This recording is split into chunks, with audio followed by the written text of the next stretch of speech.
O câncer de pulmão é o que faz mais vítimas fatais entre os homens no Brasil e o segundo que provoca mais morte entre as mulheres, perdendo apenas para o câncer de mama. A gente sabe que é muito importante diagnosticar precocemente qualquer tipo de câncer, porque isso aumenta as possibilidades de cura. Mas para diagnosticar precocemente o câncer, é necessário fazer exames de rastreamento nas pessoas que estão assintomáticas. Mas nem sempre é viável, é possível fazer esse rastreamento. Isso não é uma tarefa fácil para todo tipo de câncer. Especificamente nos casos de câncer de pulmão, inúmeras pesquisas mostraram que existe uma situação apenas em que se deve fazer o rastreamento. Isso eu vou falar logo adiante. Mas, como então não é de modo geral possível diagnosticar precocemente o câncer de pulmão na população geral através de rastreamento, é muito importante saber quais são as causas do câncer de pulmão, os fatores que aumentam o risco de uma pessoa desenvolver o câncer de pulmão, justamente para evitar essas situações de risco. Então, o principal fator de risco para o câncer de pulmão é o tabagismo, seja o tabagismo ativo ou passivo, aquela pessoa que convive com uma outra pessoa que é fumante. A história de tabagismo está presente em 90% das pessoas que desenvolvem câncer de pulmão. Em pessoas que fumam, o risco de desenvolver câncer de pulmão é 20 vezes maior do que na população em geral. Pessoas que têm doença pulmonar crônica, como asma, enfisema pulmonar, bronquite crônica ou fibrose pulmonar, mesmo que não sejam fumantes, essas doenças todas pulmonares são mais frequentes em pessoas fumantes, mas também podem ocorrer em não fumantes. Então, independente de ser fumante ou não, quem tem doença pulmonar crônica tem um risco maior de desenvolver câncer de pulmão. A exposição à poluição atmosférica ou à fumaça de combustíveis fósseis, mesmo no ambiente doméstico. Então, em alguns lugares, sabe-se que é comum ainda hoje o uso de lenha para o preparo de alimentos, os fogões a lenha, e o contato próximo de pessoas no ambiente doméstico com a fumaça que é exalada da queima da lenha aumenta o risco de câncer de pulmão nessas pessoas. Em outros lugares existe também o uso de carvão ou de querosene, seja para aquecimento doméstico, para iluminação em locais onde não existia luz elétrica até algum tempo atrás, isso era relativamente comum, lampião a querosene, ou o uso de carvão também para aquecimento em regiões mais frias, e isso então também está relacionado com o aumento do risco de desenvolver câncer de pulmão. A obesidade é um fator de risco para vários tipos de câncer, inclusive também aumenta o risco do câncer de pulmão, assim como o consumo de bebidas alcoólicas. É lógico que o consumo de bebidas alcoólicas é um fator de risco para o desenvolvimento de câncer de pulmão proporcional à intensidade do consumo. Então, não é só a frequência, mas também a quantidade de álcool ingerida. Quanto maior a quantidade de álcool ingerida ao longo do tempo, maior é o risco de desenvolver câncer de pulmão, assim como é o consumo de carnes vermelhas e carnes processadas. As carnes vermelhas são fontes importantes de ferro e o aumento de ferro no organismo também está diretamente relacionado com o aumento do risco de câncer de pulmão. Então, carnes vermelhas aumentam os níveis de ferro no organismo e a gente mede esses níveis de ferro no organismo através de dois exames. A ferritina, que dá uma ideia do estoque de ferro no organismo, quando está acima de 300 nanogramas por ml, já aumenta significativamente o risco de câncer de pulmão, e quanto mais alta a ferritina, acima desse valor de 300, maior é o risco de desenvolver o câncer de pulmão. Assim como a concentração de ferro no sangue, ferro sérico, acima de 150 microgramas por decilitro, aumenta significativamente o risco de câncer de pulmão, e quanto mais alto estiver o nível de ferro no sangue, maior é o risco de desenvolver o câncer de pulmão.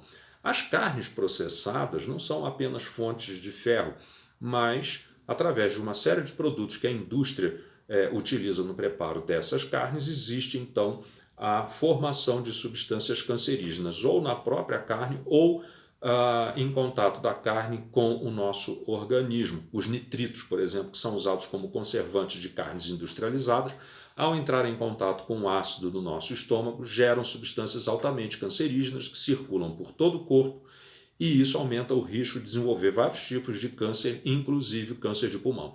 Quais são as carnes processadas? Principalmente os embutidos, salsichas, linguiças, salames, mortadela, os presuntos, as carnes que são defumadas como bacon, carne de sol, charque, as carnes que são preparadas através de salga, inclusive peixe como bacalhau. Todas essas carnes o consumo dessas carnes está diretamente relacionado com o aumento do risco de vários tipos de câncer, inclusive o risco de câncer de pulmão. Quanto mais desse tipo de alimento a pessoa ingere, maior é o risco de desenvolver câncer de pulmão. Por outro lado, entre os fatores que diminuem o risco de câncer de pulmão, lógico, não evitar os fatores que aumentam o risco em primeiríssimo lugar, mas além disso, existe um fator que diminui o risco de câncer de pulmão, que é o consumo de frutas e verduras. Quanto maior for o consumo de frutas e verduras na alimentação regular do indivíduo, menor é o risco de desenvolver vários tipos de câncer, inclusive câncer de pulmão. Isso se dá por vários motivos. Primeiro, porque os alimentos vegetais contêm substâncias antioxidantes, anti-inflamatórias e anticâncer, e quanto maior a quantidade desses alimentos, então maior é a proteção do nosso organismo contra esses processos de inflamação, por exemplo, que levam ao desenvolvimento do câncer. O processo inflamatório crônico está relacionado diretamente com o aumento do risco de desenvolver câncer, inclusive de pulmão. Então, como as substâncias antioxidantes presentes nas frutas e verduras, nos alimentos de origem vegetal, têm a capacidade de combater esses processos, acaba diminuindo o risco de vários tipos de câncer, inclusive de pulmão, mas tem um outro fator importante. As pessoas que consomem grandes quantidades de frutas e verduras são pessoas que também consomem menos carnes, alimentos industrializados e alimentos processados. E com isso, então, são pessoas que têm níveis de ferro no organismo também menores. Embora os vegetais contenham quantidades significativas de ferro, o ferro dos vegetais ele não é totalmente absorvido, não é bem absorvido, como é o ferro presente nos alimentos de origem animal, principalmente nas carnes vermelhas. Então, as pessoas que consomem uma alimentação predominantemente vegetal, com menor quantidade de alimentos de origem animal, incluindo as carnes e principalmente as vermelhas, são pessoas que têm quantidades menores de ferro no organismo, geram menos radicais livres e com isso levam a menos lesão por oxidação nas células do corpo, que é um fator que leva ao desenvolvimento de mutações. O pulmão é um órgão-alvo nas pessoas que fumam, é um órgão-alvo de substâncias que são oxidantes, que são substâncias tóxicas presentes na fumaça do cigarro. E aí, com isso, então, o consumo dos vegetais diminui o risco de câncer de pulmão, mesmo em pessoas fumantes. Mas é lógico que o mais importante é evitar o tabagismo, diminuir o contato com a poluição atmosférica, inclusive a poluição doméstica, evitar a obesidade e cuidar das doenças crônicas pulmonares, né? Mas existe então a possibilidade de se fazer um rastreamento, mas só nas pessoas que têm um risco muito alto de desenvolver câncer de pulmão. Esse rastreamento é feito através de um exame de uma tomografia computadorizada de tórax, mas não é a tomografia comum, e sim uma tomografia de baixa dose de radiação. A própria radiação da tomografia causa lesão nas células e aumenta o risco de desenvolver câncer nas partes do corpo que são estudadas e que recebem a radiação. Então, não se pode fazer exames preventivos de rastreamento com muita frequência usando tomografia computadorizada, porque vai provocar lesão nos tecidos, aumentando o risco de câncer. Mas a tomografia computadorizada de tórax de baixa dose a cada 2 anos, em pessoas que têm idade entre 50 e 75 anos e risco elevado de câncer de pulmão em decorrência de tabagismo, essas são as situações que no seu conjunto levam à possibilidade de fazer então o rastreamento.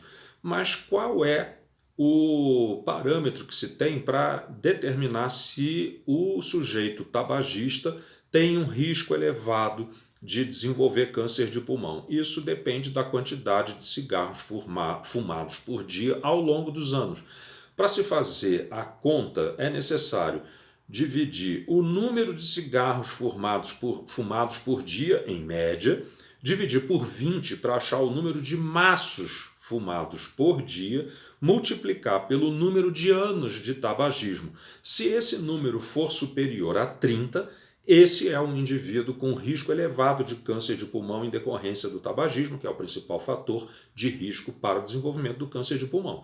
Se esse indivíduo tiver a idade entre 50 e 75 anos, ele é candidato, então, a fazer o rastreamento do câncer de pulmão, mesmo que ele não tenha sintoma nenhum sugestivo de câncer de pulmão, com a tomografia computadorizada de baixa dose a cada 2 anos. Para aqueles que tiveram interesse em acompanhar. Até aqui, muito obrigado.